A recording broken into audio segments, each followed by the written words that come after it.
Assalamualaikum warahmatullahi wabarakatuh. Salam sejahtera bagi kita semua. Baiklah teman-teman, perkenalkan nama saya Rosmiati Husain.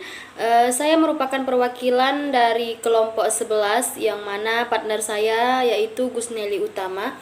Nah, di sini saya mahasiswa dari Prodi Pendidikan Agama Islam Fakultas Tarbiyah dan Keguruan Universitas Islam Negeri Sultan Toha Saifuddin Jambi. Nah, pada kesempatan kali ini saya akan membahas mata kuliah pendalaman akidah akhlak yang mana diampu oleh Ibu Nova Arilawati Ritonga MPD. Nah, di sini teman-teman saya ke bagian tema yaitu akhlak dalam kehidupan berbangsa dan bernegara. Nah, di mana pada judul makalah ini memiliki 7 sub pokok pembahasan, yaitu yang pertama pengertian kehidupan berbangsa, kemudian kehidupan bernegara, dan akhlak dalam kehidupan berbangsa dan bernegara. Kemudian yang kedua yaitu bagaimana akhlak dalam kehidupan berbangsa. Kemudian yang ketiga bagaimana sih akhlak kehidupan bernegara.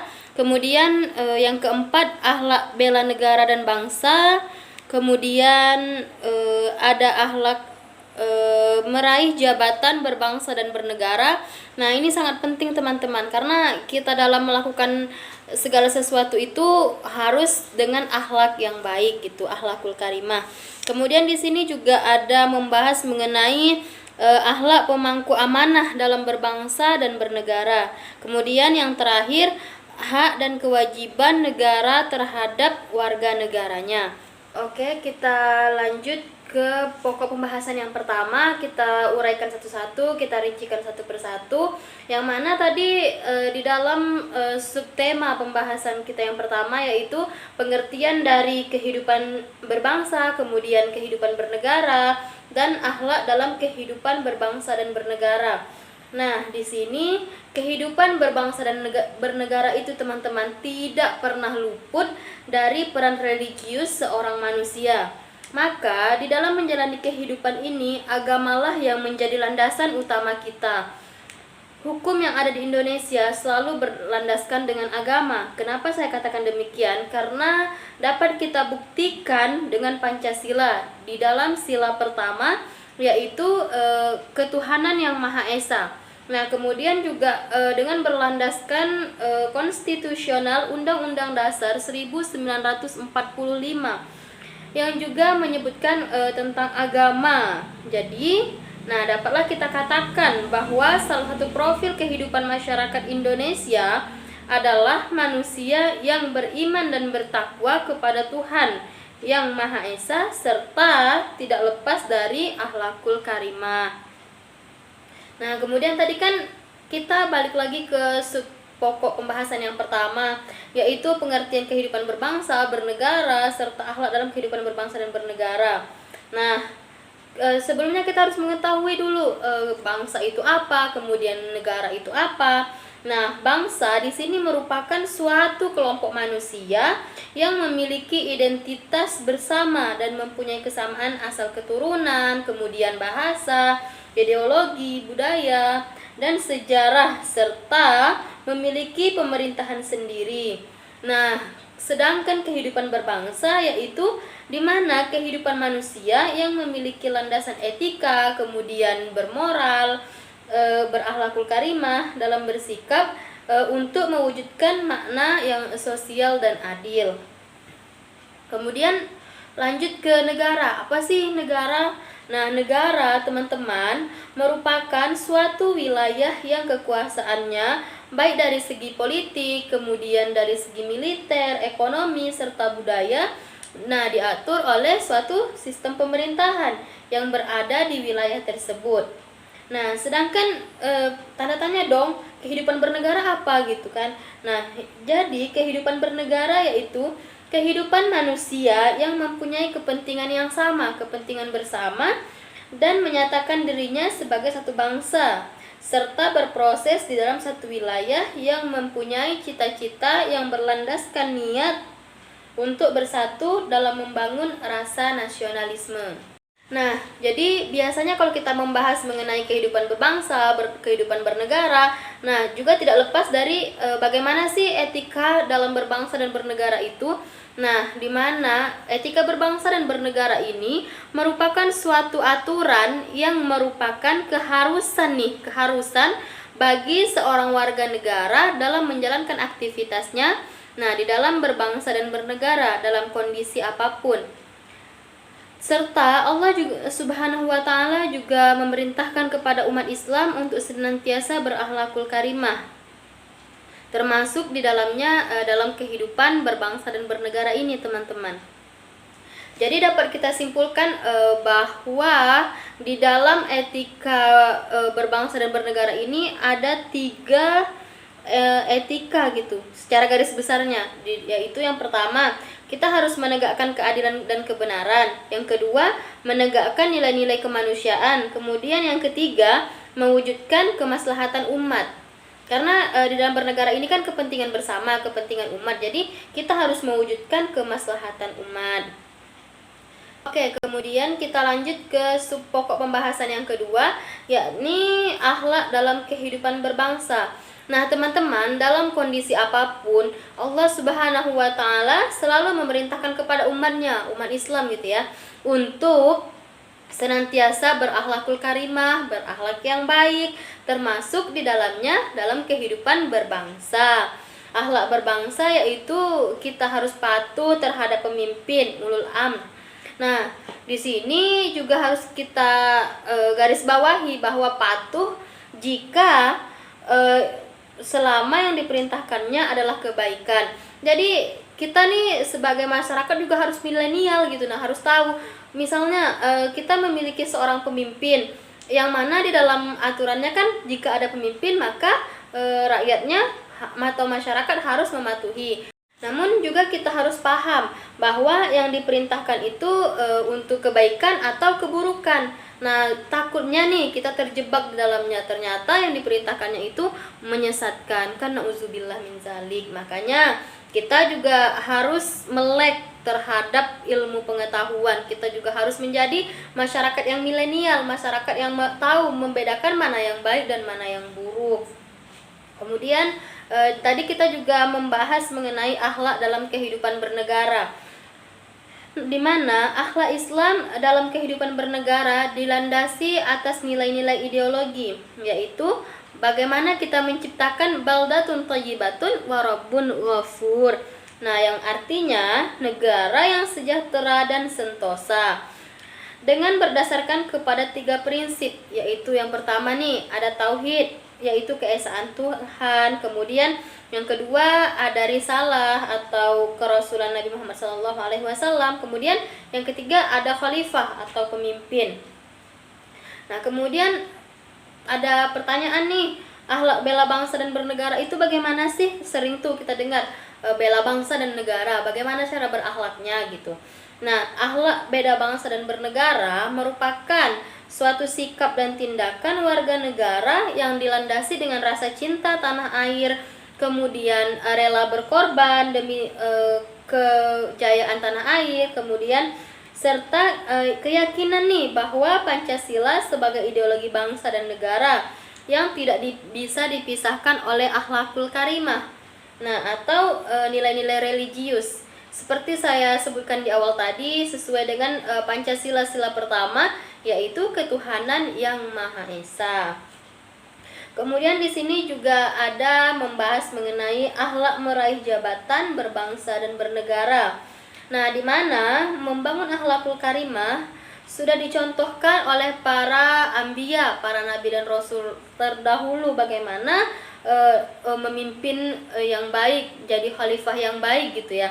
Nah, selain contoh nyata kehidupannya para nabi dan rasul tadi, juga terdapat pedoman dalam meraih jabatan berbangsa dan bernegara, yaitu melalui kitab suci Al-Quran, yang mana menjelaskan secara detail di dalamnya segala kehidupan kita, termasuk di dalamnya bagaimana sih cara kehidupan berbangsa dan bernegara yang baik, bagaimana etikanya, bagaimana akhlaknya gitu ya. Kemudian kita juga harus membangun akhlakul karimah dengan cara mendekatkan bangsa ini kepada kitab suci, kemudian kepada tempat-tempat ibadah, serta tokoh-tokoh yang bisa dijadikan tauladan. Nah, jadi pelajaran nih teman-teman bagi kita di dalam memilih khalifah atau pemimpin, kita harus tahu apakah kriteria pemimpin yang bakalan kita pilih ini benar-benar paham agama atau bagaimana. Itu latar belakangnya juga harus kita ketahui. Nah, setelah tadi kita membahas mengenai akhlak dalam memilih jabatan, kemudian kalau sudah mendapatkan jabatan, kemudian dia akan memangku amanah gitu ya. Jadi pembahasan kita sekarang yaitu bagaimana sih akhlak pemangku amanah dalam berbangsa dan bernegara.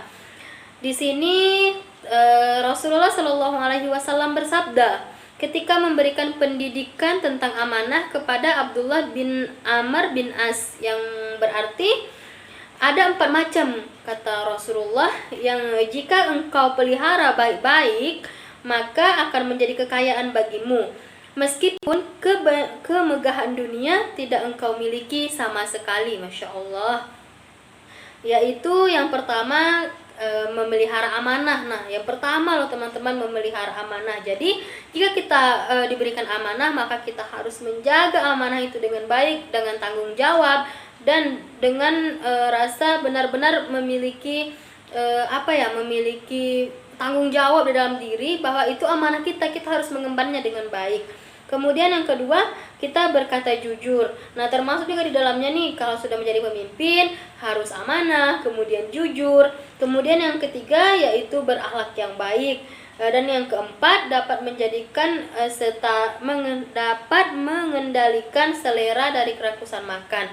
Jadi ada 4 tadi ya teman-teman. Yang pertama yaitu memelihara amanah, kemudian yang kedua berkata jujur, kemudian yang ketiga berakhlakul karimah, berakhlak yang baik, dan yang keempat dapat mengendalikan selera dari kerasukan makan. Nah, jadi berdasarkan hadis ini dapat kita simpulkan bahwa menjaga amanah itu sangat besar sekali fadilahnya, faedahnya bagi kita gitu.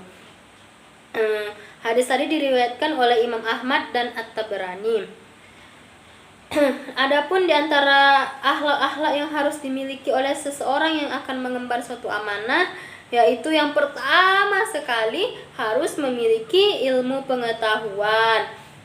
Karena jika tidak memiliki ilmu pengetahuan, bagaimana caranya beliau mengarahkan rakyatnya gitu ya, mengarahkan masyarakat agar menjadi masyarakat yang beriman dan bertakwa serta berakhlakul karimah. Kemudian yang kedua juga berlaku jujur. Nah, biasanya nih teman-teman, jika seorang pemimpin diberi amanah kemudian sudah dapat berlaku dengan akhlakul karimah yang baik, maka dengan otomatis berlaku jujur, bertanggung jawab sudah termasuk di dalamnya gitu ya.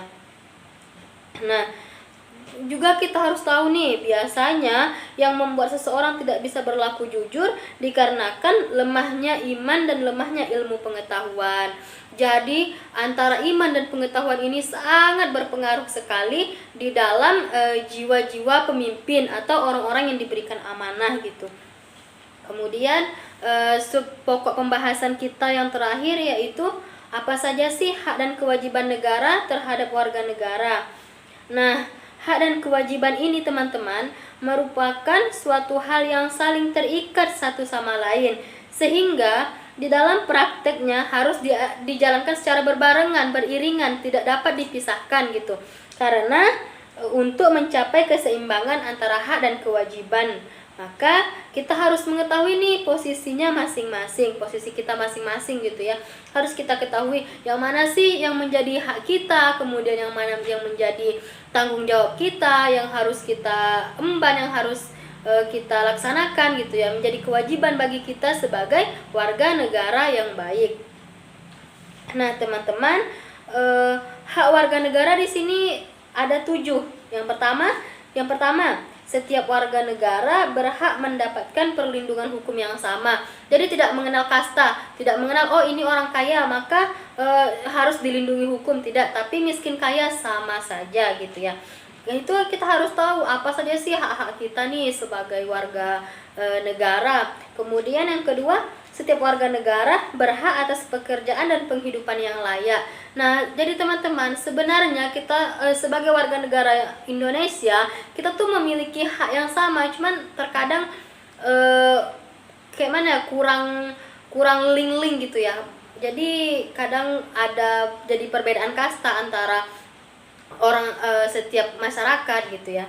Kemudian yang ketiga, setiap warga negara memiliki kedudukan yang sama di mata hukum dan di dalam pemerintah.